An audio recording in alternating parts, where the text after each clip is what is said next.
నమస్తే సార్. చెప్పండి స్వామి.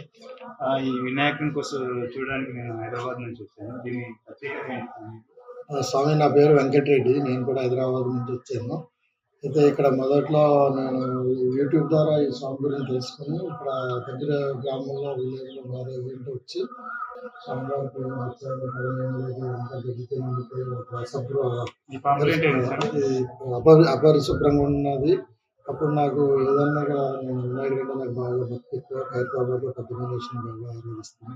అలాగే ఇంత పెద్ద వినాయకుడు 1000 సంవత్సరాల నుంచి ఉన్న వినాయకుడిని ఎంత అశ్రద్ధగా ఉన్నారో మనం ఏదన్నా సంకల్పం చేసుకొని చేద్దామని స్వామికి దండం పెట్టుకుని గ్రామస్తులు సహాయం తీసుకునే ప్రయత్నం చేశాను. వాళ్ళు కొంచెం కొన్ని నచ్చలేదు. అది అది ఇంకా పక్కన పెడితే నా సంకల్పం ప్రకారం ఇప్పుడు మీరు అడిగినట్టు ఈ పాంప్లెట్ని నేను తయారు చేసి స్వామివారి యొక్క విశిష్టత రాసి ఇంకా హైదరాబాద్ చుట్టుపక్కల ఉన్న మంచి గ్రామాలు క్షేత్రాల గురించి కూడా ఇచ్చి దీన్ని సుమారు ఒక 5000 పాంప్లెట్లు ప్రింట్ చేసి చాలా వరకు పబ్లిసిటీకి ప్రచారం చేశాను. మరి ఏ మహానుభావుడు నా సంకల్పాన్ని మెచ్చుకున్నారో ఎలా వచ్చిందో స్వామివారికి నేను కోరుకున్నటువంటి నుంచి షెల్టర్ ఏర్పడింది. స్వామివారికి త్రికరణ శుద్ధిగా ఎవరైనా సంకల్పం చేస్తే సంకల్పం చేసిన వాళ్ళు చేయలేకపోయినా ఎవరితోనే చేయించుకుంటాడని రుజువు చేశాడు భగవంతుడు. వాళ్ళ కోరికలు వాళ్ళే కాకుండా భగవంతుడు బాగుండాలి, భగవంతుడు మంచిగా ఉండాలి, భగవంతుడు క్షేత్రం బాగుండాలని కోరుకోవడం కూడా భక్తే.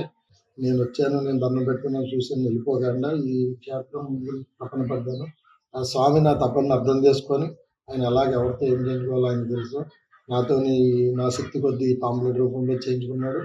అది ఇంకోటి ఈ టెంపుల్ గురించి చరిత్ర చెప్పగలుగుతారా? స్వామి, నాకు తెలిసినంత వరకు ఈ వినాయకుడి యొక్క పుట్టుక ఎలా జరిగిందంటే సుమారు 1000 ఏళ్ళు అని చెప్తున్నారు గ్రామస్తులు. వాళ్ళు ఇప్పటి రాజుల కాలం నాటు రాజుల్లో పాండ్య రాజులు అది అంటారు. వాళ్ళు ఒక ఆయన దీన్ని శిలగాని వినాయకుడిగా మలచాలని ప్రయత్నించారు. అయినా కొద్దిగా అసంపూర్ణంగానే ఆగిపోయింది. అది ఎందుకు అనేది తెలియదు మనకి. అది ఇప్పుడు 1000 ఏళ్ళ కింద చరిత్ర కాబట్టి మళ్ళీ ఈరోజు ఏ భక్తులతోనూ ఇంత బాగా చేయించుకున్నారు. ఇప్పుడు నేను కోరేది ఏంటంటే భక్తులని ఇక్కడ మన హైదరాబాద్ సిటీకి చాలా దగ్గరగా ఉంది. 100 కిలోమీటర్లు కూడా కాదు, మొత్తం 70 కిలోమీటర్లు 80 కిలోమీటర్ల చిల్లర ఉంటుంది. చక్కగా మీరు మీ కుటుంబ సభ్యులతో బంధుమిత్రులతో వచ్చి ఈ స్వామిని సేవించుకొని చాలా మహిమగల దేవుడు. ఒక భక్తుడు తన వంతుగా పాంప్లెట్ ద్వారా ప్రజెంట్ చేయాలి. అంతకుముందు భక్తులు యూట్యూబ్ ద్వారా ఛానల్ చేయాలి. ఒక భక్తుడు ఇప్పుడు ఇంత పెద్ద షెడ్ కట్టి ఇది చేశాడు.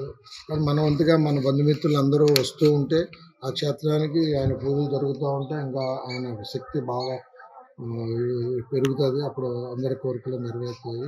సో జై బోలో ఐశ్వర్య మహాగణపతి భగవాన్కి జై.